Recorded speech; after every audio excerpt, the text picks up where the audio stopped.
முன்னாடிலாம் ஃபைன் கட்டினா போதும், ஆக்சிடெண்ட்டா, road accident 2500 fine. Mobile courts இருந்தது. மொபைல் கோர்ட்ஸ்னால் அந்த வேன் அந்த அந்த வேன்லேயே வந்து ஜட்ஜு உட்காந்துருப்பாங்க. இந்த மாதிரி வந்து சின்ன சின்ன சாலை விபத்துக்கள், சின்ன சின்ன சாலை விதிமீறல்கள்லாம் வந்து மொபைல் கோர்ட்ஸு போய் நீங்கள் வந்து ஃபைன் கட்டிட்டு வந்துடுவீங்க. அதுக்கப்புறம் கோர்ட்டில் மேஜிஸ்ட்ரேட் கோர்ட்டில் போய் ஃபைன் கட்டிட்டு வந்துடுவீங்க.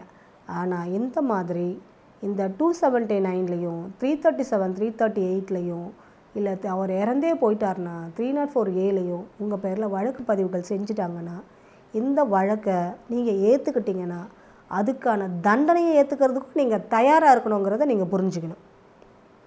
புரிஞ்சுதுங்களா? ஸோ அவங்களுக்கு நீங்கள் நல்லது செய்கிறதா நினச்சி நீங்கள் எந்த மாதிரியான ஆபத்தில் சிக்கிக்கிறீங்க, உங்கள் பேரில் வந்து ஒரு பொய் வழக்கு ஏற்படுது, அந்த பொய் வழக்கை நீங்கள் ஏற்றுக்கிறீங்க. அப்போ அந்த 6 மாதத்திலிருந்து 2 வருடம் வரை உங்களுக்கு சிறை தண்டனை, அதோடு இல்லாமல் அபராதமும் சேர்த்து வழங்கும்.